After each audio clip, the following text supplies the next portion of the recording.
All right. Good evening, everybody, and welcome to episode 86 of the On Air Advocate. We're at the On Air Advocate. We look to provide education, support, and empowerment for all of those with different abilities, mental and medical illnesses, and their caregivers. For those of you who may not know me, my name is Tammy Flynn, and I am the host and producer of the On Air Advocate. And I am super excited that you're here with me and Sabrina this Wednesday evening, or whether you are catching it on the replay. Now, as always, if you think that this content could be relevant for anyone within your network, your circle, your family, your friends, make sure that you hit the share button and share the love. Share it with everyone. So I am so excited for this wrap up. I could think of nobody better that I would want to be wrapping up this series with on cerebral palsy than my good friend Sabrina Thomas. She is an author, she is a speaker, and she is another mom on a mission and an amazing advocate. And so welcome back, Sabrina. Thank you. I'm glad to be here with you again, Tammy. Yes, and I'm sporting my green one more time for y'all tonight. I see. By March, when it's like the actual whole month long Cerebral Palsy Awareness Month, Yeah. I'm going to have purchased some of those nice shirts that some of my guests, that they have in their shopping carts on their website. So I'll have more variety for y'all. For that. So now, Sabrina, what I find interesting and what I really want you to be able to share with the audience tonight is, aside from your son Omar having cerebral palsy, he also has some other different abilities, medical conditions, etc. And so for a lot of our guests that were on, that combination didn't exist, where we have that developmental delay and intellectual delay and those things. So I think that, as your journey with having CP, it's kind of another piece of his puzzle. And so, I want to hear more from you about that. As, when he was born, there was probably many other things going on aside from them just seeing that. So maybe they know that right away. So can you share that with us? Introduce yourself to the folks that maybe haven't met you before online here. Okay. Again, my name is Sabrina Thomas, and I am a special needs mom, a special needs advocate, and an author and speaker as well, as Tammy mentioned. And a little bit about Omar. So my son Omar was born when I was 25 and a half weeks pregnant, and he actually was 600 grams. And he stayed in the hospital he was born October 29th. His birthday's coming up. He'll be 18. Okay. And he stayed in the hospital until April. And he came home on oxygen and a heart monitor. Okay. And, I thought at that time, like, okay, he was delayed, he was a premature baby. And even though we had the oxygen and a heart monitor, everything else, but he just needed a little bit of time to his body to catch up with him, because technically, like you said, he was premature, so he needed to get time to develop. And he was really tiny. How big was he? Was he like? Well, it was really, this is it's funny because when I used to call him my little rabbit when he was small, because I always used to see small rabbits, but literally he was no longer than a remote control, because he was only 9 inches long. Oh my God. So when Omar was born, he actually had problems with his eyes. He wasn't blind, but his vision was really, really bad. So they, let me know, okay, so he's probably going to have some problems with his eyes, or he might be blind in I think it was his left eye. Okay. His hearing, he had problems with his hearing. He had a hearing aid when he first was born. So that was mild to moderate hearing loss. And I think when you're 600 grams, everything's wrong with you. So I was just like, what the heck is going on? Like, he can't hear, he can't see. I mean, everything. And then even me, I was pumping at the time because, I was only 25 weeks pregnant when I had him. Mm-hmm. So I wasn't a developed pregnant person, actually, right. I was really thin and I didn't even really look pregnant. I'm going in the hospital. My water broke when I was 18 weeks. So let's go back there. My water broke when I was 18 weeks. Oh my gosh. So I stayed, so you figure 18 weeks, people don't even know they're pregnant when they're 18 weeks. Right. Technically, some people. Mm-hmm. Okay, so I stayed in the hospital from my 18th week until the 25th and a half week. And then I had Omar. You stayed in the hospital from your 18th week to your 25th week? Well, I had to because my water had already broke. So they told me that I stayed in the hospital, strapped to the bed. Like I couldn't move, couldn't get out the bed. My feet didn't touch the floor because they wanted something, because, my water broke, but he was still inside of me. So they were hoping that I can stay in the hospital to at least 32 weeks. That was the plan, giving me booze and giving me insures, feeding me double meals, making sure I can keep some weight on, because I was sick between the 18th week. Before the 18th week, people just find out if they're pregnant, they have sickness, and I was sick. I was literally surviving on crackers and water. I mean, literally, I was sick this whole time. So I stayed in the hospital that whole time. My 25th and a half week, I had some fetal distress and they had to do a C-section. So with that, I knew something was going to be wrong. It's going to be some issues, because I'm thinking, I don't know a lot, but I know when your water breaks and there's nothing inside, there's no nothing. Like, he's just sitting there, everything's gone. And normally when somebody water breaks, they instantly have a baby, shortly after. But I didn't. Omar stayed in my stomach, and they were trying to get me to at least 32 and a half weeks, or at least where they could see that he was at least 3 pounds, 3 or 4 pounds, because they can take ultrasounds and to see what the baby weighs and whatever. But Omar was so small. So that night when he was born, I had to go in. I mean, he was in fetal distress, so I had to have a C-section. So like I said, everything was wrong with Omar. He had everything going on with him. But eventually he grew out some of the stuff. His hearing got better. But that first year, because I remember I had to take a leave of absence from work, that first year I spent going back and forth to specialists, whether it was a ear, nose, and throat, or whether it was a pulmonary doctor, because he had problems with his lungs, because, they were premature. Right, they were not developed. I couldn't even pump. I was pumping, but I couldn't give him the breast milk because he has aspiration, and he still has that to this day, which means when he swallows liquids, they go into his lungs.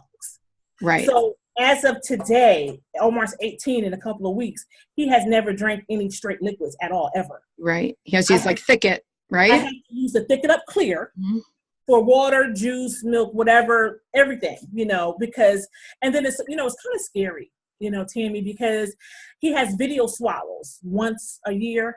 I think I have like twice. I think I haven't went in 2 years, only because they're really stressful, because they did a video swallow for him. And then they say that video swallow is for that moment and that time, which means they give him all the stuff, he swallows it, and you can watch where it's going. Right. Now, at that moment in time, the last time, it didn't go in his lungs. They gave it to him about 5 or 6 times. They said, okay, he's good to go. So the average person would be like, yes, this is a big deal. Now he can drink liquids. He's never had anything besides everything with a thickener.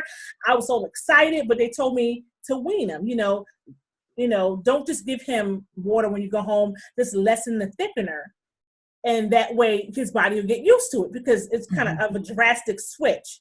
Well, I was doing that, and he caught pneumonia and was in the hospital for 10 days. He got fluid on his lungs. He got fluid on his lungs. So I said, well, you guys told me to do this. And trust me, I was inching it. I wasn't doing it like, I was doing just a tad bit, a little at a time. It wasn't even drastic. I was barely, because I was a little scared at the same time. Right. A little bit made a difference. And they said, well, that test was for that moment and that time. So I'm like, well, how am I going to know when it's okay, and when, because that's scary. So I haven't been back since 2 years. I'm like, I just don't think, because all the years leading up to 2 years ago, he was aspirating, and it's almost like a comfort zone for me. I'm like, okay, then I'll keep doing what he's doing. He's fine.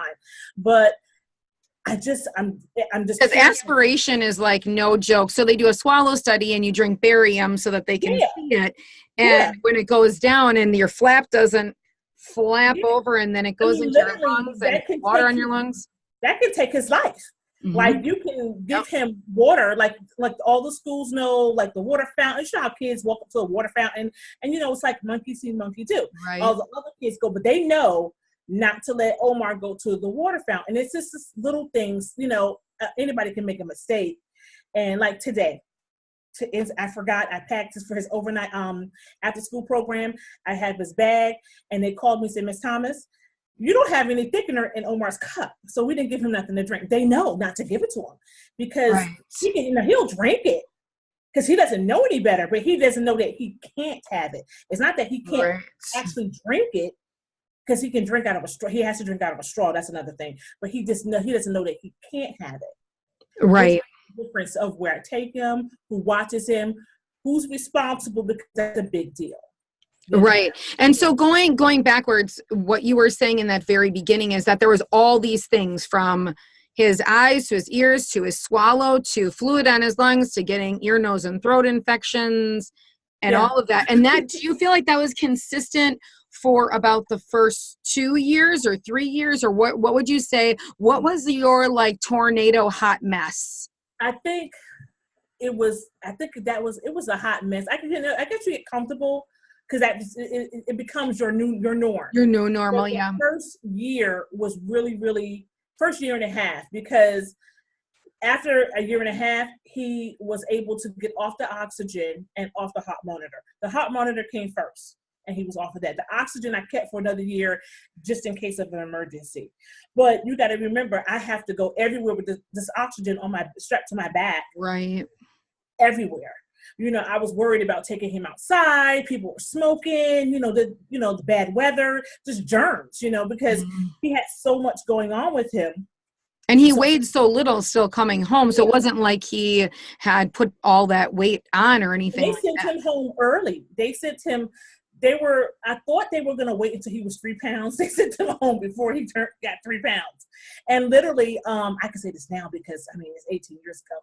But I made up a story and told them that I was sick and that I couldn't, I was like stalling these doctors because I was so scared, like this little baby, like what am I doing? You think about like, then I got oxygen, and then I said, what if it goes off? How do I know? And then the monitor was beeping.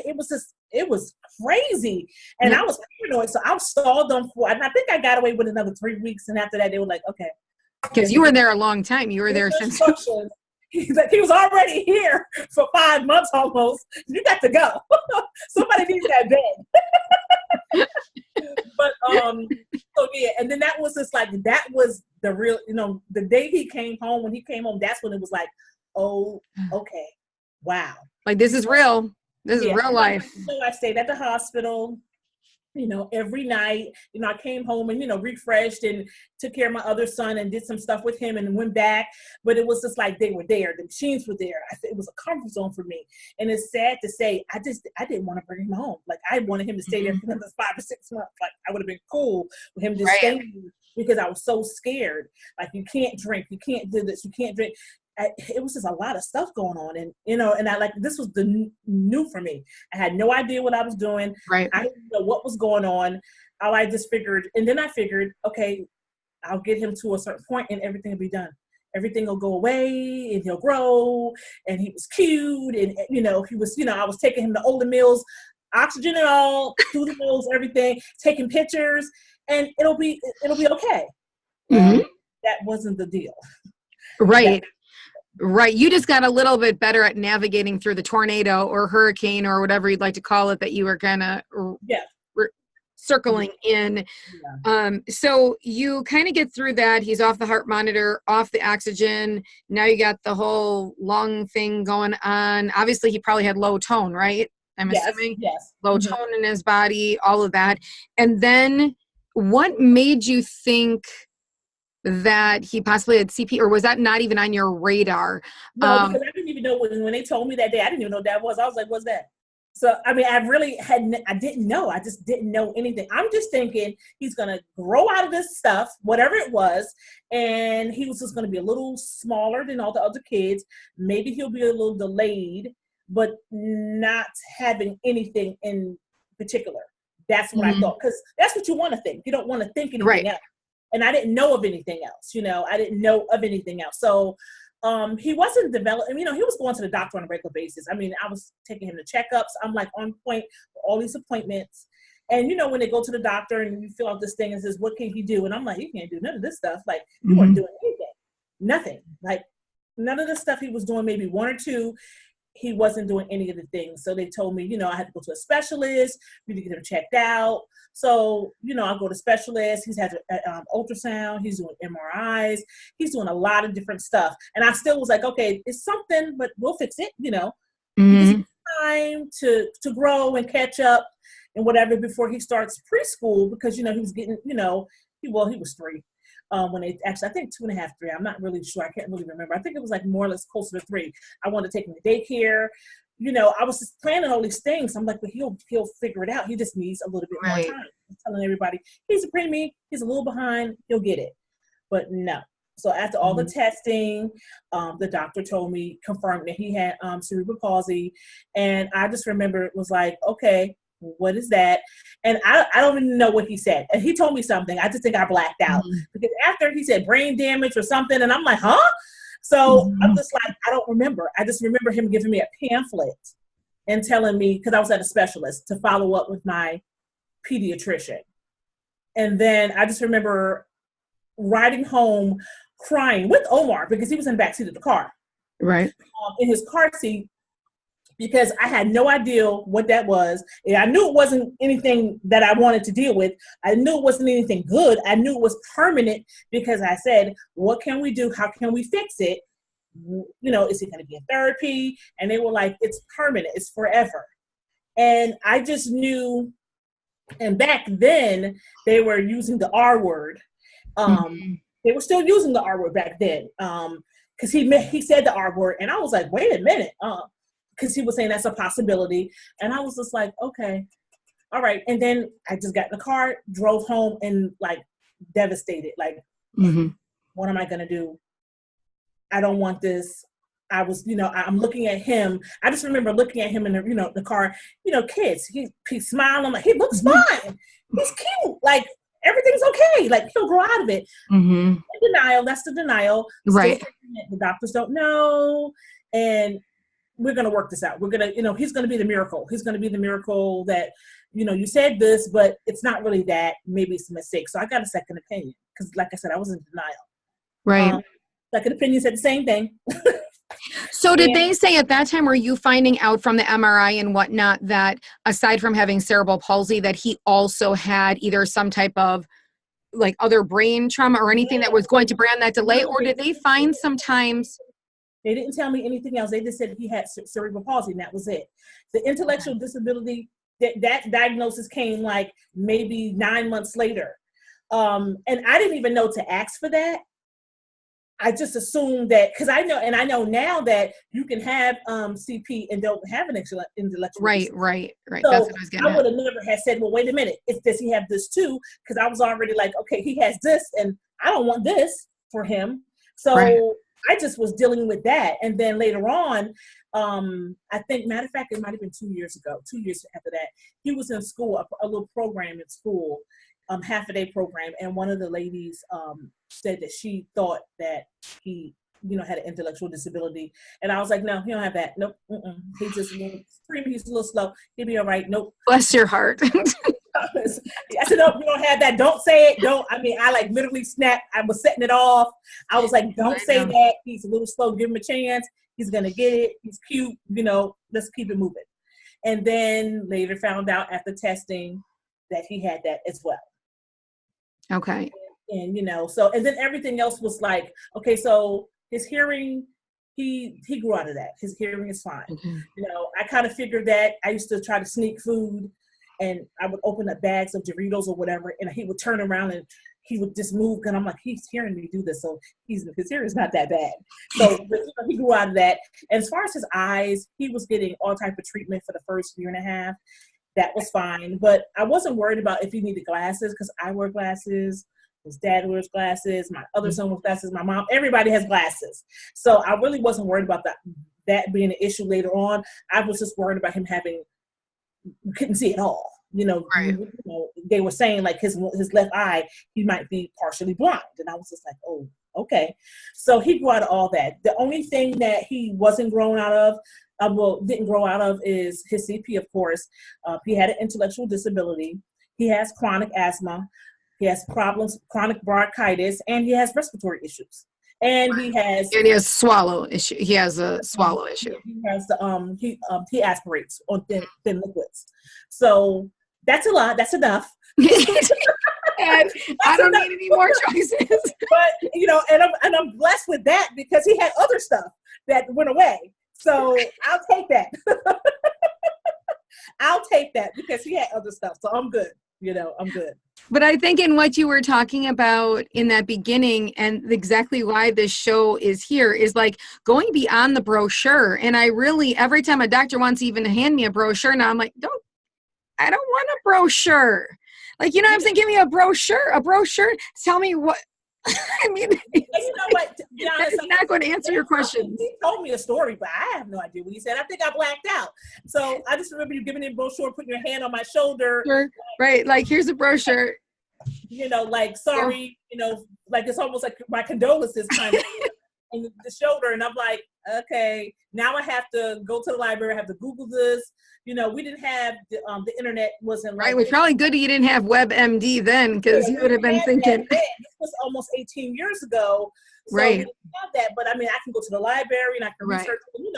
That could be a scary thing too. Because if you go to the like right now, if you go to you Google something, like I was sick recently and I was like, I got leukemia. Wait a minute, this is what it says that I have. Like you can scare yourself, because every scenario is different. So I figured it out. What I needed to do, I followed up with the primary doctor and all his specialists, and I just got on board with it, and I just had to embrace it. It took me a minute. Easier said than done. It took me a minute because it was so much. It wasn't just one thing. It was like as soon as I got a little comfortable with the CPU, just a slight comfortable, then they said he had an intellectual disability, and I have to be comfortable with that. Then what does that mean? So is he not going to be able to function? Okay, so you're telling me he has this part with his fine motor skills, his body, but now you're telling me something's wrong with his brain, and he's not going to be able to be like the other kids, It was just a lot, and then years later, here comes autism. So I was like, okay, wait a minute. I got to figure that all out now too. Wait a minute. But see, the autism thing, it's funny that the autism thing, I actually diagnosed him with the autism before they did. They actually took a long time to even confirm it. I had the videotape him for almost a year. And then they said, okay, we got you. We understand. Because, of course, they can't just give you a diagnosis because you say so. And I can respect that, too. Because some people, I'm not a medical doctor. I just I'm telling you what I think, according to what Google says, this might be it. Well, and I think what happens is when there are young adults, kiddos, when they're little, that have multiple layered on issues, sometimes it's hard to sift through that, and you think it's one thing. I remember that when my son was little, he went for his neuropsych eval. I don't know if you've had those before, the neurological, psychological evaluations. And he's had like 3 of them now. But at first when he went, they were trying to diagnose him with ADHD. And they were like, he has this and he has this. This is when he was real little. And the doctor is like, it matches exactly where his developmental age is. It's not ADHD. He's functioning like as a 7-year-old, as a 2-year-old. That's how a 2-year-old would act. You know what I'm saying? So sometimes when we have multiple issues, and I think that's why doctors take longer, when you have multiple things to make sure it's not something else. I can respect that too. Because just imagine if they just went off of what everybody said. At home, and you can't do that. Like that's just not logical anyway. Right. But I knew it. I just was waiting for someone to confirm it, and then as soon as they said that, he was in that therapy taking care of that. But it was just for him with the CP. It was just to me right now with his body, it's like a domino effect. I noticed that when something's wrong with his body, his legs, because he takes Botox, he has Botox injections every 90 days for his muscle spasms. Because if I wait 110, 100 and more than 100, he can barely bend his legs, stand up. It's bad. Now, before we go farther with that, so the Botox injections he gets every 90 days, how long has he been getting those for? How many years? Since they told me, yes, since he was like 3. Now, they started that immediately. Now, the only difference is, I think immediately. The only difference is, and he has medicine too. The only difference is when he was smaller, he would only have 1 or 2 shots. He has like 16 now. And then like what happens is when he was little, he used to go to the doctor's office. He used to go to the hospital as an inpatient, like outpatient procedure. And then they would sedate him. And then they would give it to him. Like little, like I used to carry him in and carry him out. I just remember him being really, really small. You know what, to be honest, Tammy, I don't know the exact time it started, but it didn't start that far from the diagnosis. You know, you had to get everything approved and blah, blah, blah. But it started when he was really, really young.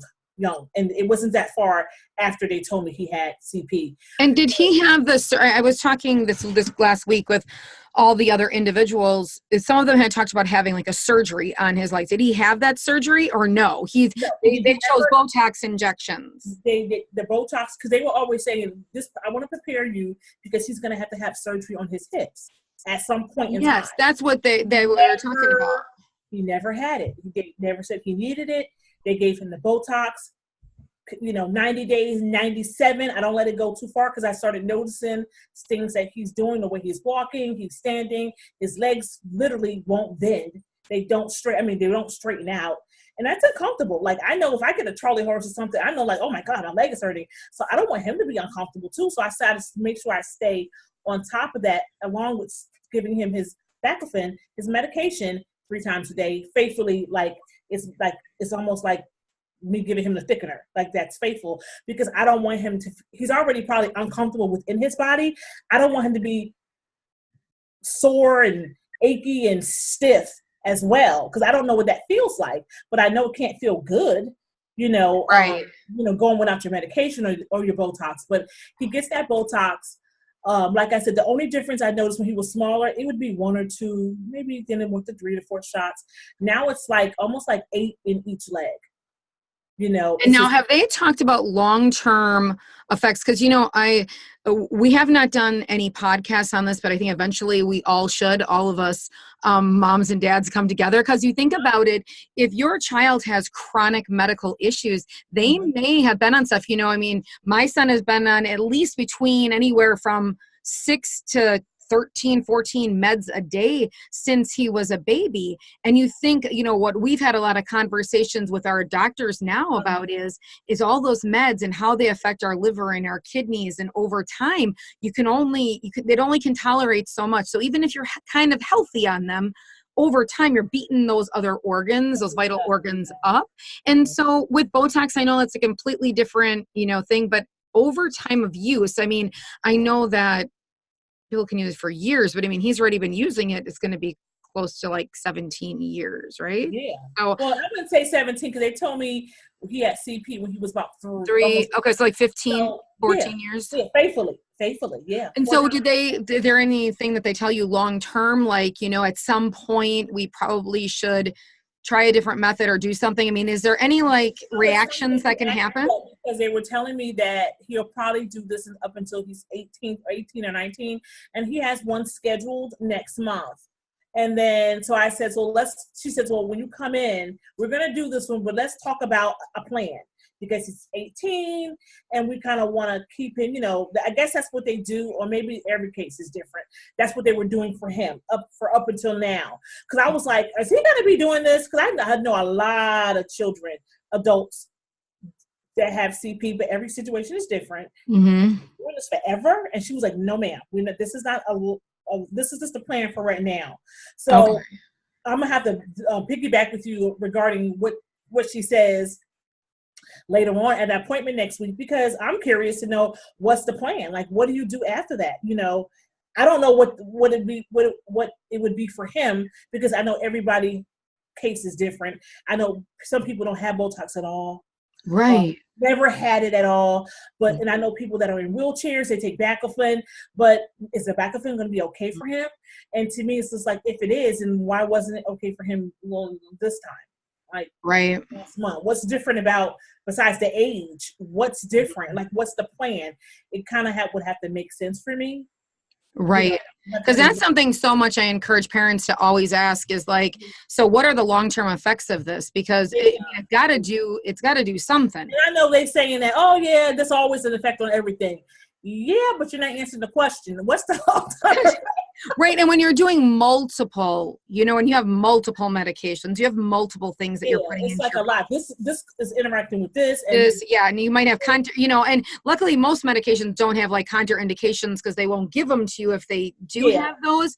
But you mean just the fact that you're ingesting all of this different stuff. I just think that anything Lifetime. that you endure for a long period of time has some kind of side effect. I mean, I can't believe otherwise. Like Right. anything that you're taking for a long time, something like that has to have an effect. And I'm curious to know what she says next month, because they always kind of blow me off, and I kind of always do my own investigation, but I'm not sure if that's going to be for him, or that's just what it says in general, because everybody is different. But I just need them to take a look at him, his bones, his body inside, to see what's really going on. Right. I need to know, and what's the plan? Like, what are you going to do and why? Not Right. just what are you going to do, but why are we doing this? Okay, and now that he's not taking the Botox, is that going to do something with his body too? Because it's almost like when you take something for so long, you go through withdrawals. Is your body needing this because it's always been getting this every 90 to 85 days? Or do they make a plan of surgery or something like that? And I think that the biggest thing that gets thrown into the pot there is that if you're born with CP and that's like just your main diagnosis and there's not other stuff under there, doing like that hip surgery isn't a big deal. But, when you have multiple complex issues, medical issues piled on top of each other, sometimes it's not even the procedure itself that's the risk. It's all the other stuff. Maybe you have a bleeding condition, a connective tissue, issue, any of those kind of things that then complicate the whole procedure. Yeah. So I'm just going to get into that, figure it out, listen to what they say, and I'm just going to have to make a move and figure it out, what's best for him, and I'm just going to have to pray about it. Really, honestly, that's the honest answer, because whatever they're going to tell me is going to be something different, because she said she has a plan, and she wants to talk over some stuff with me regarding his next move, but she's going to give him the Botox one last time. So I'm curious to know what that plan is. This is kind of a turning point for you with the CP, with that kind of category, I'm saying, with that diagnosis as to what's next that way. Well, that will be really interesting. I would love to hear what. Yeah, definitely will keep you in the loop and follow up with that. That'll be interesting for me too. You'll have to drop it below this live. Yeah, I'm gonna come back and say, hey, I got a follow up for you guys. This is what they said. That might be another live too. But Sabrina, what I love about you is, you have now traveled this journey for almost, 2 decades, and we can sit here and some parents that may have just come into this, the laughter isn't there, but if you don't laugh, you will just cry. So you find humor in silly things that some people wouldn't find humor in. And you find joy in other things that others are like, that's really not that joyful, but it is.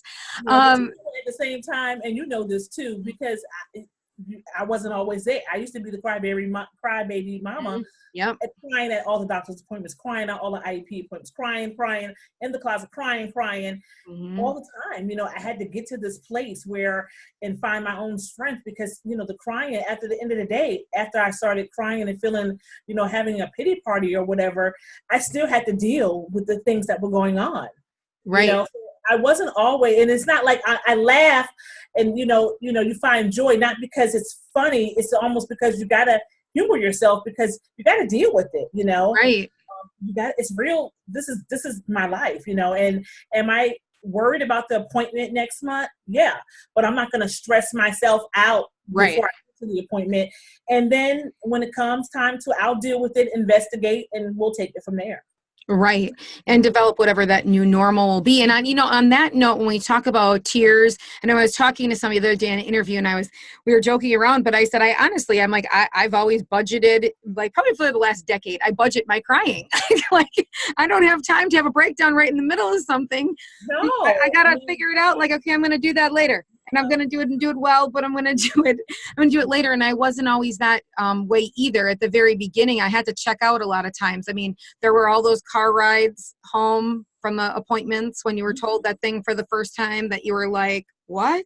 Yeah. And that whole mourning process that had to take place. But then after that, you kind of learn. And so, I kind of want to turn the page, because I want to give note and kind of awareness to, today is World Mental Health Awareness Day. And that's a big day across the board for ending stigma, people opening up and being honest. And I think that as caregivers, and I think Sabrina, you can speak to this well, you know, we endure a lot of that, sometimes alienation and depression and that sadness.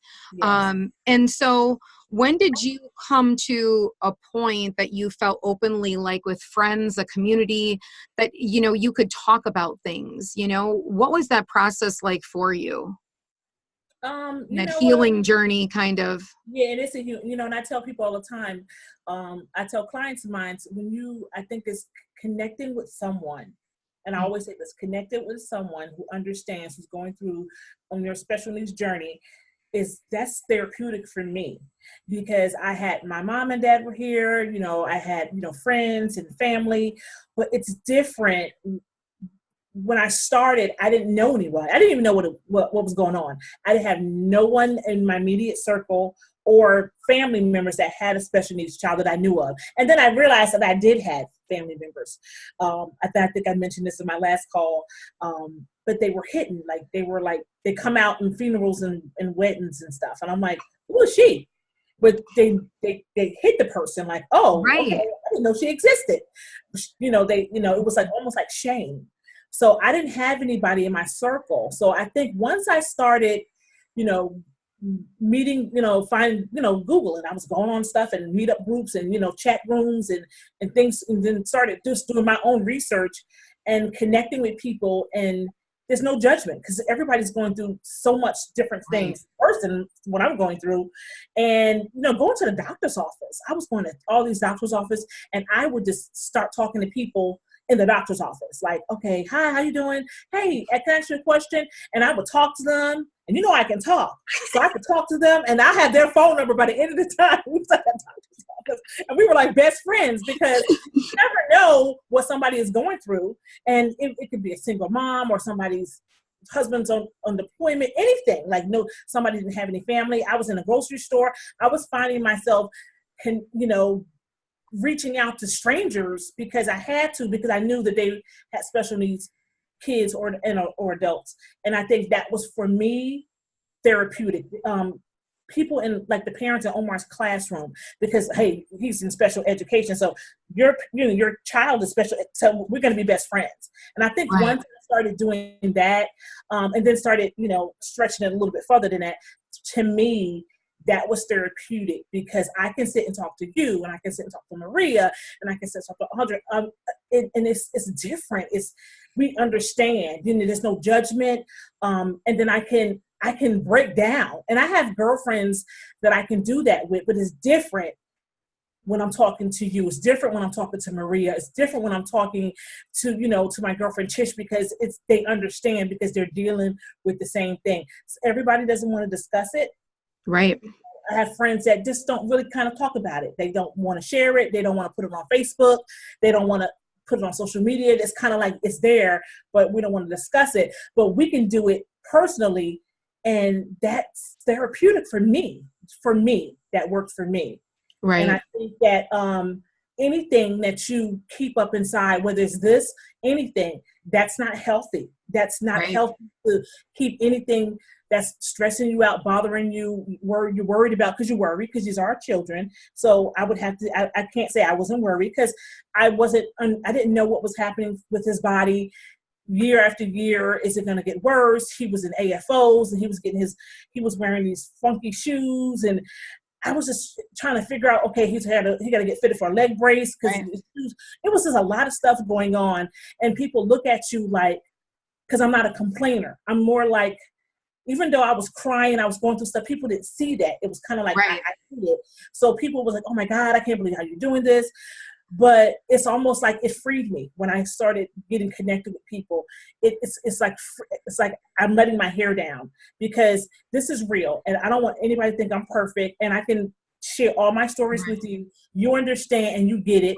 And by the time I'm telling my story, you're jumping in because you feel me and you're like, you too. So it's almost like the Me Too movement. Right. Me too. I get you. I mean, this is wonderful. It's therapeutic. It really, really is. And most of the people that I talk to say the same thing. It is a form of therapy. And I no longer keep it inside because I have a community. I have a Facebook community, but I have a community, your community, anybody's the special needs community that you can go to and you can vent and you can ask a question. That right there is powerful. Powerful words. That's powerful for me. And I think that anybody that says anything less is not really being honest, you know? And I know people go on these special needs groups and they don't say anything. And I ask one, you got 10 groups, but you never utter a word, but they're listening, they're reading, and they just haven't been able to express themselves and open up because they don't know how. Maybe they're still. I think that sometimes, don't you feel that sometimes that you haven't worked through that mourning process? I feel like that mourning process also comes in different stages. Like, I feel like, when my son was born, there was this huge mourning process. Like, is this really it? Because the same as you, when I came home, there was like 700 things. And I had 2 daughters that had no problems. And I was like, what's going on? What's going on? You can't eat, you can't sleep. And that's another thing too, because you got to balance the other, right. I have to admit, I say now, like, wow, did I shortcut him somewhere along the line? Like, I know. And I always just tell him, I'm so sorry. Yeah, because I'm consumed with this. So it's almost like, you put the pressure on the other child because he had good grades. He was sweet. Everybody loved him. He was fine. I'm like, okay, I don't have to worry about him because he's good over here. So this is like, but, I think back now, like, I probably should have did better, but I had to, this is what it was. And that adds sometimes to the layers of being a caregiver and a mother or a father or whatever it may be in this situation, of all of that weight on our shoulders. Yes. I always say that God gave us burden, but he also gave us big shoulders, and we do have big shoulders, but, all of that on you, that it's not only, your child that is having the health conditions, and then you're feeling bad about that. And then you're feeling bad that you possibly aren't being a great wife. And then you're feeling bad that you're not accomplishing the things you want to at work. And then if you have other children, you're feeling bad, am I shortchanging them? Are they not getting the attention they need? It's a lot of emotions. It's a lot, and you have to talk about those too, and I could talk and see the thing about it, I didn't have all that then. I mean, that came casually, but I mean, the way I have it now, of course, is in abundance, but then I didn't have all that. And I always said to myself, because I wasn't thinking this far in advance, that I would never want anybody to feel the way I felt. Because I just felt like alone, even though you have the family, and I know it was different. Like, I felt alone. I felt lost. Nobody could give me an advice. And, the advice was, oh, I'm so sorry. What do you want me to do? But I needed more, I needed more. And I didn't want anybody to have that feeling for so long that I had. So that's one of the reasons why I'm here doing what I'm doing, because I don't want that person to come from the doctor's office ever with a pamphlet and don't have any direction, like don't have any support. There's support out there more than, of course, social media and whatever, but I want the people to know that there is support, whether it's me, whether it's Tammy, whether it's, whoever it is, that there's support out there. No one should ever feel lost, alone, coming from a doctor's office with the diagnosis that's literally going to change their lives, their families, their siblings' life forever. Because that's what it really is. Right. Because you go in thinking that your life you have this picture of what it's going to be, and now it's completely. I'm going in thinking that I'm just going to get like a 3-step process and maybe 6 months of therapy, and then we're gonna figure it out. And you're telling me that these 2 words, cerebral palsy, changed me forever. I was no longer that mother, that woman when I left that I was when I walked in that door. I was totally different. Right. And I speak to that too, I just said, like 5 times, what the heck, it must be 7:48 at night. But I had my son, Marcus, when I was 21 years old. I mean, I had my kids very young, and 21, and I'm like, what in the world? Now, I knew a lot about kids, but I was not prepared. And so the same as everyone else, like some people think that when they look at a Sabrina and they look at a Tammy and they look at a Maria, or women that are on this show, men that are on this show that are caregivers, that we just woke up like this. No. Like I'm working on over 2 decades now. You're coming up to 2 decades. It's taken a long process. And you do need to give yourself, though, that time. I'm always like, you do need to get to it and get kind of down to business in the sense of figuring out conditions, making sure, asking right questions, all that. But you definitely have to go through that process of mourning and working through it. You can't just, you can't just shelf it. I have a quote that I use it, and I say, I put it on my Facebook every now and then just to remind myself, like, okay, we're, how far I come. That I always said that I had to be the mother that I needed to be for my son, and not the one that I wanted to be. Right. Because, and that's it. Because you want to be this kind, but you need your child needs this kind. And once I got comfortable with that, realizing I had to be what I needed and not what I wanted, a lot of things fell into place, because that's the part of the acceptance. But like we said, it takes time. We just didn't, 3 months later it was there. No, it took me years. It took years. It took years.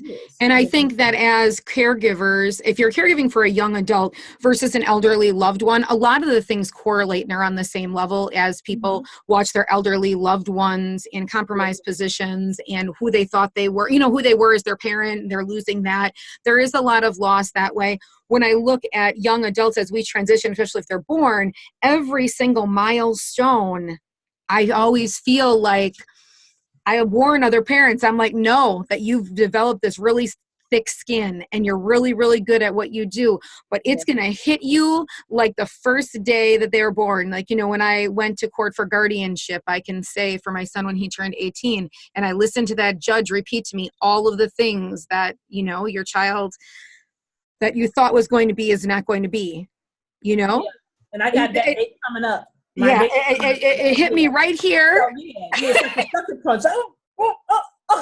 I'm like, I already knew what they were going to say. Like, it wasn't like I walked in and didn't know what they were going to say, but just listening to someone else say it psychologically. And I don't think that sometimes as caregivers, we give ourselves that grace that we need to realize that this is like, you're in it for the long run. This is a journey. You are fighting every day for the quality of another individual's life, for them feeling self-worth. You're in charge of that. That's a big thing. And I think you need to give yourself some of that time. And when we talk about mental health, I just think we need Maria on the show right now is what we need. Maria, girl. She's our therapist. Yeah, that is so important. And you know what? I have to admit that took a minute for me, because I used to feel bad. Like I felt bad, we did stuff together, but as a woman, I just needed to have my own fun with my girlfriends, whether it's my fiance. I just needed that time for myself, just to do whatever, nothing. Go to a movie, go out to have fun. Right. You lose yourself so much wrapped around all these appointments and whatever, and your child's needs, and you forget that you're individual too, and that's could be a domino effect with mental health, stress, depression, and everything like that. But I'm good now because I have my me time and I have fun. But at the same time, I'm making sure that my son is taken care of, whether he's going with me to these when I'm having fun or not. But I do have my own space, where I have a fun time, and I have date night, and I can go out and whatever, and make sure that he's. Of course, my priority is to make sure that he's comfortable. He's in a situation where he's comfortable, and because I only have a limited amount of people, watching over him. His brother and my mom help out all the time because they're local. But that's important too, because if you don't do that, that's you can get into a depression, and and not really know it. I know people say, oh, I haven't went anywhere in 3 years. I haven't went to the movies. I haven't went out to dinner. I don't go anywhere. Mm. And they're like self-destructing, take Right. 5 minutes out to half an hour, just baby steps, but some people, if they're in a situation where they don't have any family, their child's medical needs could be very different Right. than mine. It's hard, it's really hard, but that's a domino effect, I think. Right. And that's healthy, Right. And I think you have to, at that point, I think you have to know yourself and kind of dig deep. If you're not able to leave, if you don't have those people within your circle, you need to think about, okay, so what am I starving and craving in my life that I'm missing and I'm not able to leave? Can I go outside on my porch? Yeah. Can I have a weekly conference on the computer and see another friend?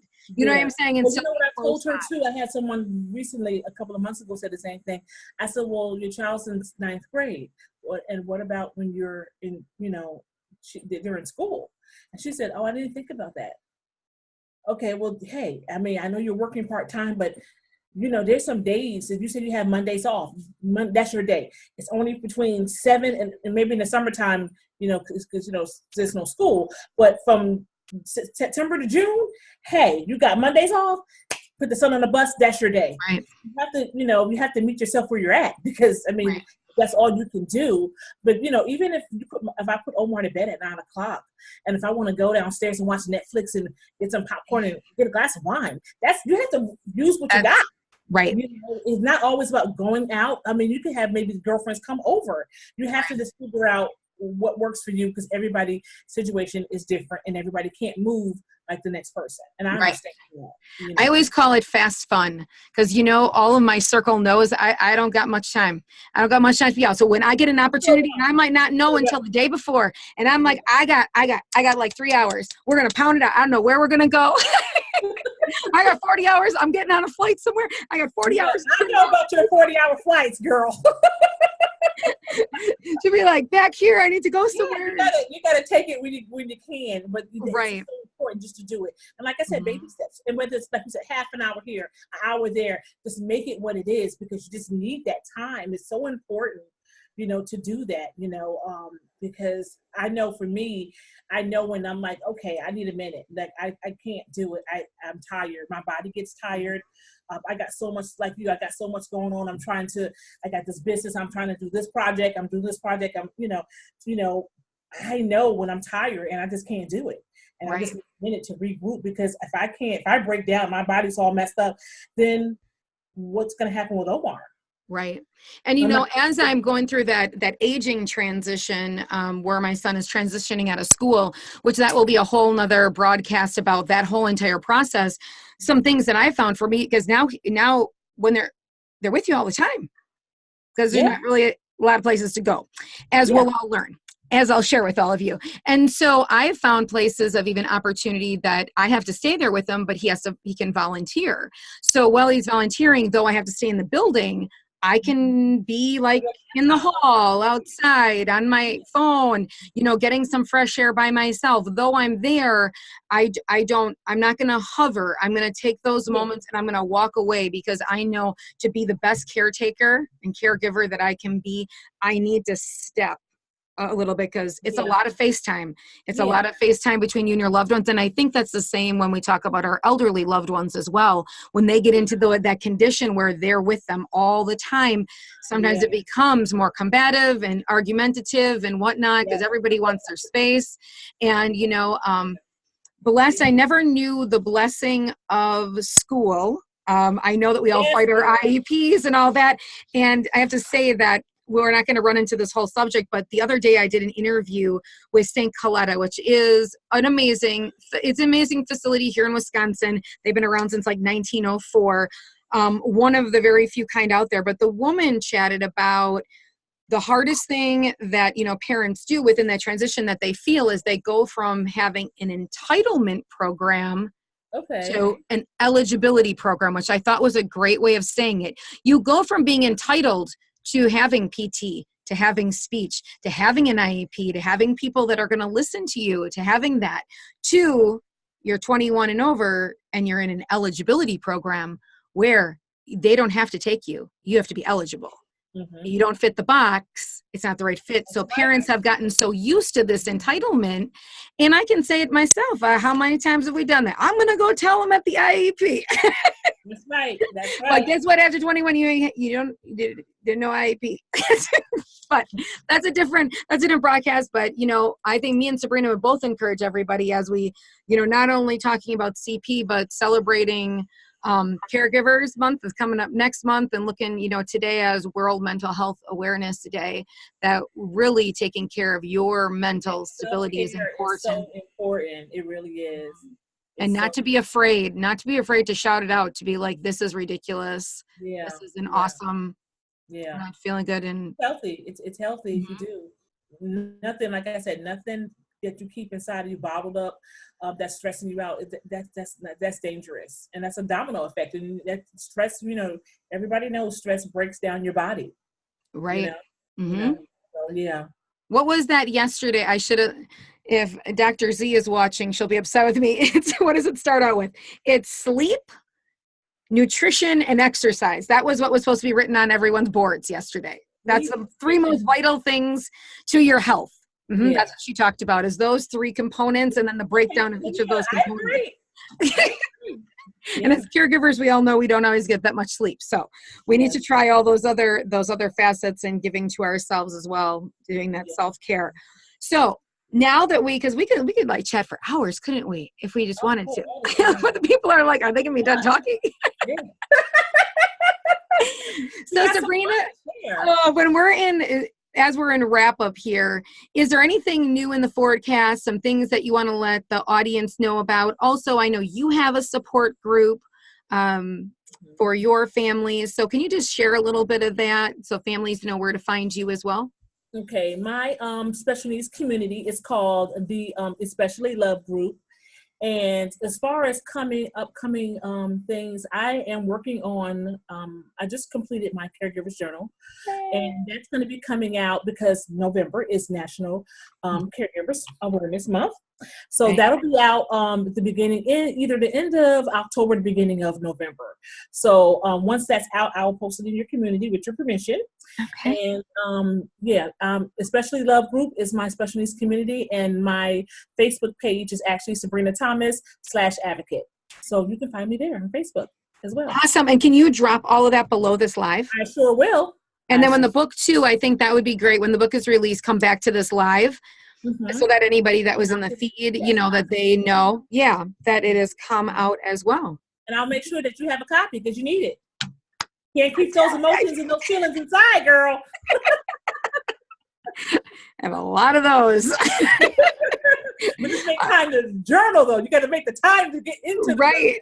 Right. That's what we have to do. We have to budget. I'm just all about the plan and about making sure that you have everything. Your timeline is so important, because I always say, like, if I don't get up at 4 a.m, like, my whole rest of my day is a mess. Oh, really? 4? You know, like 4. Yeah, I get up at 4. Like, I get up at 5:15, but 4. Ooh. Yeah, I don't know. They said something about like 4 o'clock in the morning means like something. It's like you're driven by purpose. I think it's just driven by craziness. Well, hey, you are a woman of purpose, so that may be something to that, girl. I'm not sure, but I thank you guys all for hanging with us this evening and tuning on in. And thank you so much, Sabrina, for joining us tonight. I'm so thankful to have you here. I'm so thankful to have you in my circle. And again, me and Sabrina didn't know each other before this, and we have blended, mended, and have together a great friendship now. So, so that is what can happen. And so whether you hop on over to her community, our community, both of our communities, just know that we are here for supporting all of you. So with that, if you want to know any more about the On Air Advocate services, our tutorial videos, or anything else, head on over to onairadvocate.com. Also, if you want to become part of our private community, you're just going to head up to the top of this Facebook page, hit the blue visit group button, and that will let you in to request to be a part of our community. So that you guys all have a fabulous rest of your Wednesday night. Thank you so much, Sabrina. Bye-bye. Bye-bye.